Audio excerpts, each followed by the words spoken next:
bestbookbits.com brings you the book summary of The Art of Public Speaking, the original tool for improving public oration by Dale Carnegie.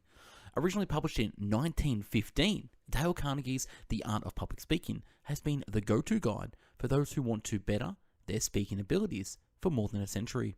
Do you have trouble getting up in front of an audience? Are you struggling to get your point across? Public speaking can be nerve-wracking, especially if you're a naturally nervous person or if you're under-prepared. Featured within this classic manual are hundreds of tips and tricks on how to become an efficient and effective public speaker. The sections include address, tone, delivery, enthusiasm, confidence, concentration, charm, precision, gesturing, preparation, and much more. Stop putting your audience to sleep and get ready for this book summary. On with the book summary. Have you ever had to speak in public and felt so nervous that it completely freaked you out? If so, you should know that you are certainly not alone, as up to 75% of people have a feeling of total fear when they are obliged to speak in public. There are even polls that show more people are afraid to speak in public than they are of the thought of death. I thought it'd be useful to share these strategies, tips, and methods to help overcome their fear and make sure that you can speak in public with confidence. Generally, people believe that the ability to speak with eloquence is a natural gift, one that you're either born with or quite simply, you won't have it.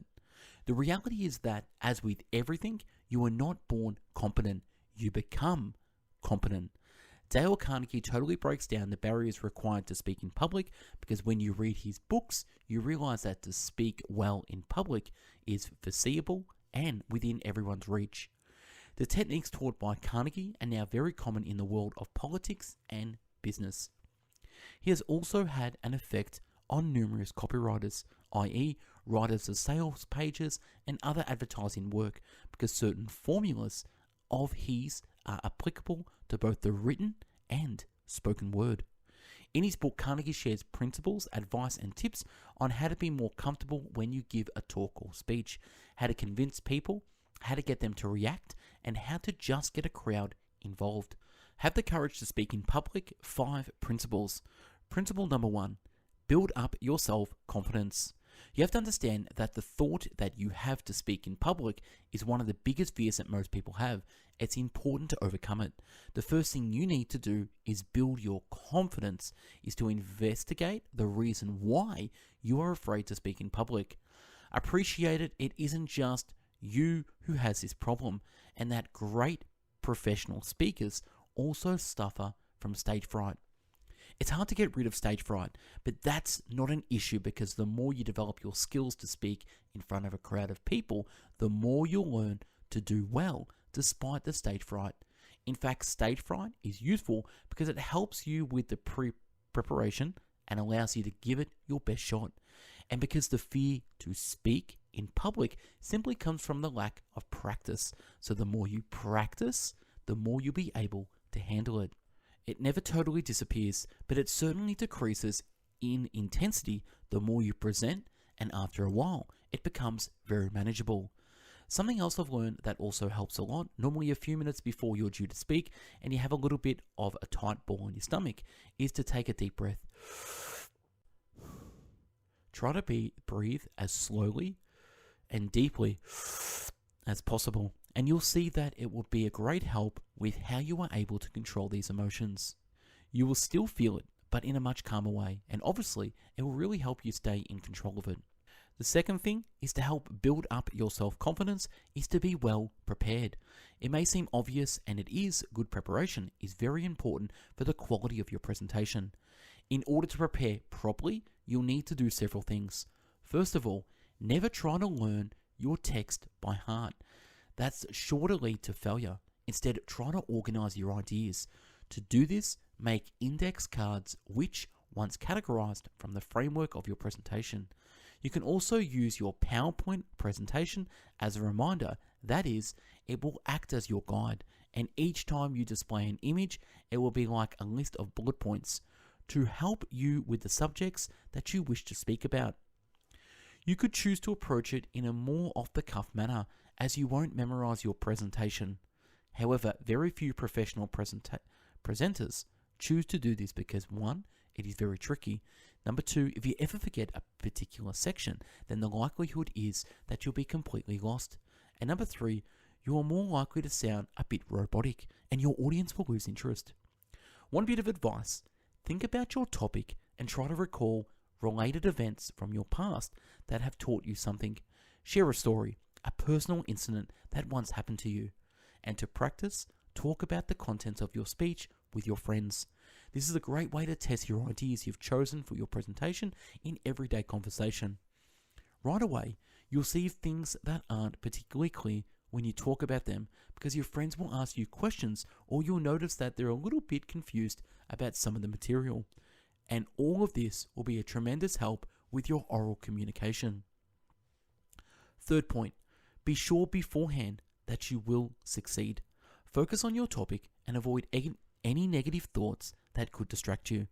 Try out some visualization techniques on you on stage as you deliver a confident, humorous, and insightful presentation. This will help you prepare yourself psychologically. The fourth point, present confidently.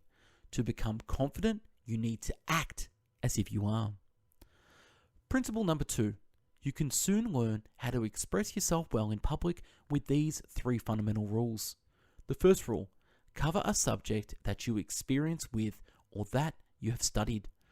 Base your presentation on something that you have personally experienced so that you can illustrate your story in a very authentic manner. This allows you to choose a subject from your own past. The second rule, talk about a subject that has personal connection to you, something that you are passionate about. This will provide you with plenty of energy, enthusiasm, and passion that will help you convince your audience. To assess the value of your chosen subject, ask yourself if you would be able to support your position with conviction if someone were to challenge you on this. This is a good sign that you can really care about. Third rule, have a genuine desire, connect with your audience. It's important to not only be enthusiastic, but also to convey your message with enthusiasm to your audience. Principle number 3, be prepared to deliver a speech with these 4 points in mind. In order to capture the audience's attention, first point, keep it simple and to the point. The brain can't really handle a mountain of endless details. It's better to present few ideas and embellish them with the examples and colorful details. Second point, build up a reservoir of knowledge. The goal is to know more about the subject matter you are about to share so you can answer any relevant questions from the audience. Third point, use images and examples to illustrate your point. To achieve this, personalize your presentation with human experience and give people names, rather than just say, people have done this. Just keep to personal examples with specific people. Be specific, put lots of details in your presentation. Try to answer the questions when, where, who, what, why. This allows you to be specific and come across as more plausible. You can also make your presentation more dramatic with how you put your language across. It also gives you speech, the tone of everyday communication. You'll come across in a more relaxed and informal manner. Let people see what your presentation consists of as well. Don't hesitate to share stuff or mimic someone or simply have beautiful pictures in your PowerPoint presentation. Visual elements mean that people are much more likely to remember your presentation ideas.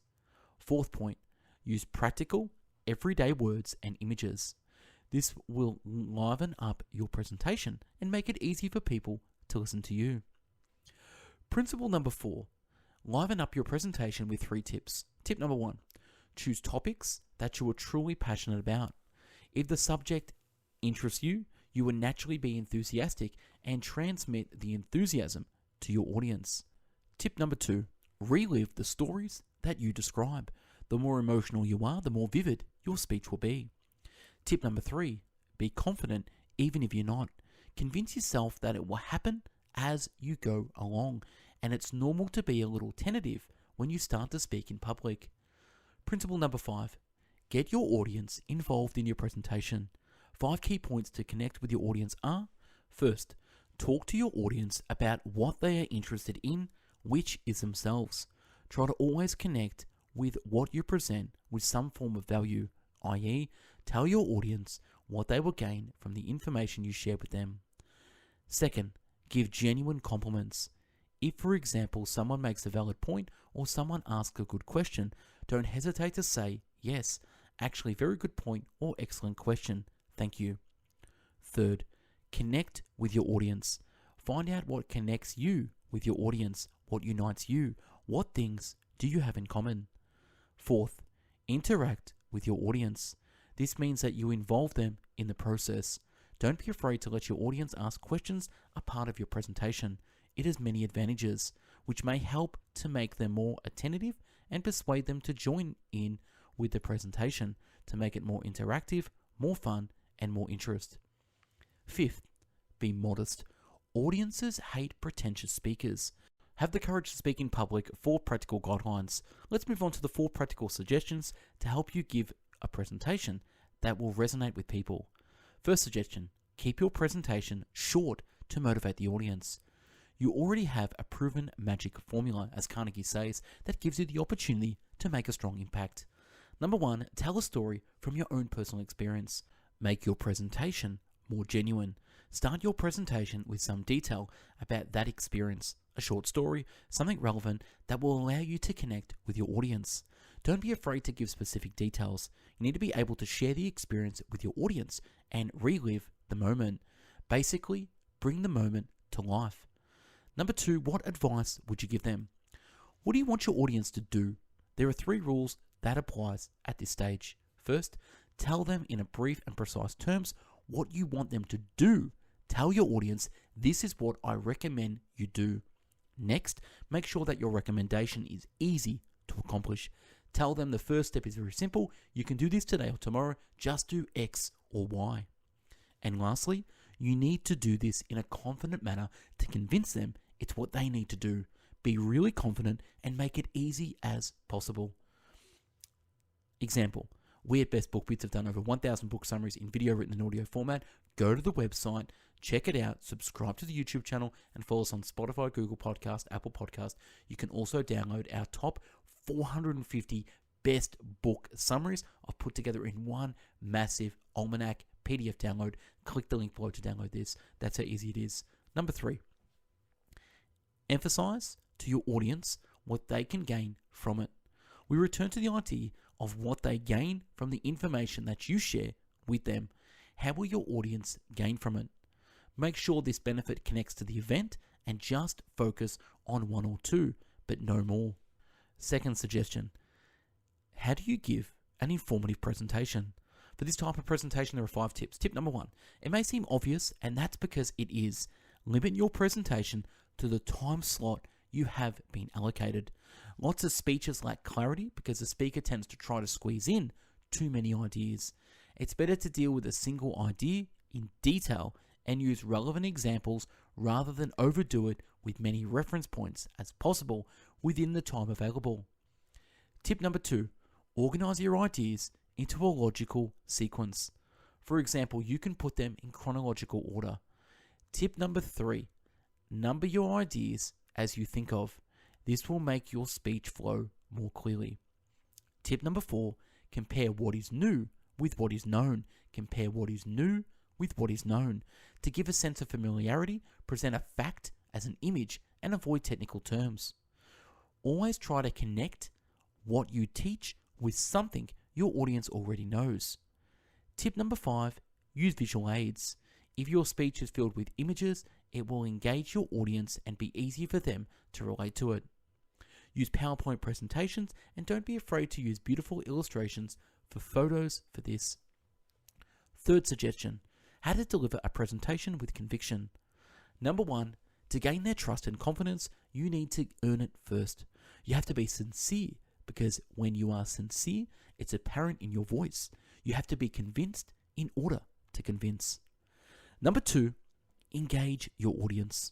Ask them questions and try to get as many of them as possible to agree with you throughout your presentation, because the more yeses you get throughout your presentation, the more positive the reaction will be to what you suggest they do.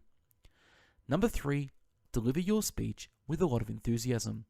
The audience should be able to connect with the enthusiasm in your voice and with your body language.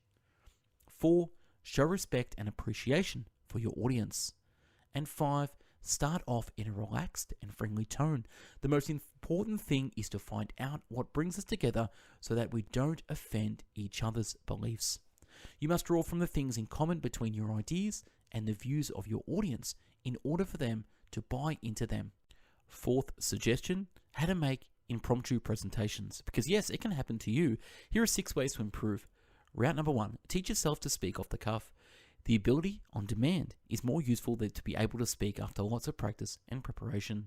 So pick up a random topic to discuss and do that on a regular basis. Route 2, be mentally prepared to speak when you don't expect it. In any situation and at any time, ask yourself, what would you talk about if called upon to speak? Route number 3, give an example immediately, because it then makes it easier to tell a story. More importantly, you get to the heart of the matter and capture people's attention instantly. Route number 4, deliver your speech in an animated and forceful way. Your physical energy will back up your story as well. Route number 5, use the here and now principle. Refer to your listeners, the environment, what was spoken about earlier. Give current examples and really try to get them involved. Route number 6, don't improvise. Deliver a spontaneous presentation. They are not the same thing. You still need to get your message across in the presentation.